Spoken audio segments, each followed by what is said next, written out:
I want to talk about random forest in this video. In the last video, we have seen decision tree, and this is one of the effective method to develop classification and regression models using the data we have.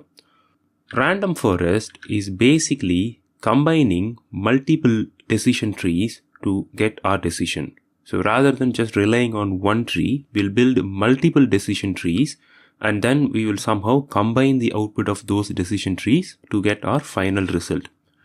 And the way we combine the output will depend on the type of the task. If it is a classification task, then we take the voting. So we will go with the majority of the outcome from individual decision trees.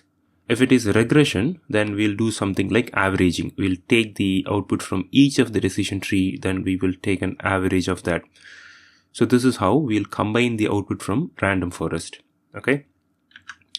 Now, you might wonder why we need random forest in the first place. The reason why we need random forest is because the decision tree that we build using the data is prone to overfitting. Because decision tree is so effective in learning the data, it will overfit on the data, so it might not be able to generalize the algorithm, so it might perform poorly on a unseen data. And this is not good. We want to build a generalized model that works well on unseen data as well.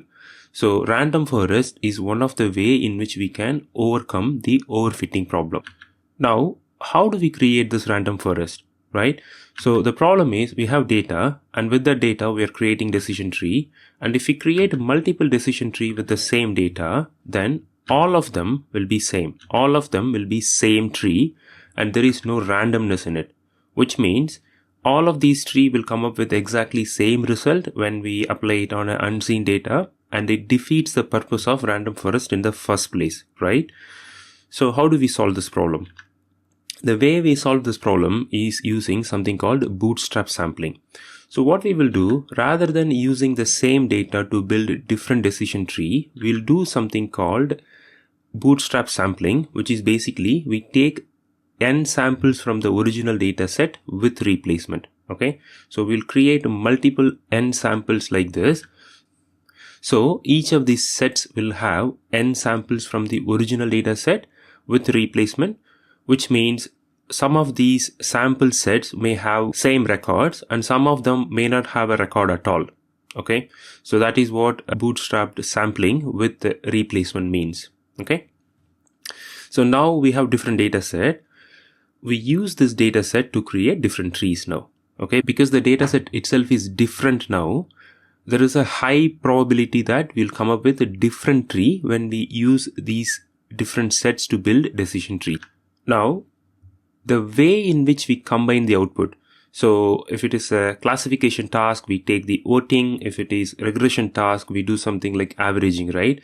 So this process is called bagging or bootstrap aggregating. So basically, we take bootstrap sample of our original data set, and then we build different models on that bootstrap sample. Then we combine the output of each of those models built using those bootstrap samples. Okay, that process, that combining process is called bootstrap aggregating or bagging. Okay, so that is what we will be using when we build models using random forest. Okay, that is all I wanted to talk about in this video. I hope this is useful. Thank you.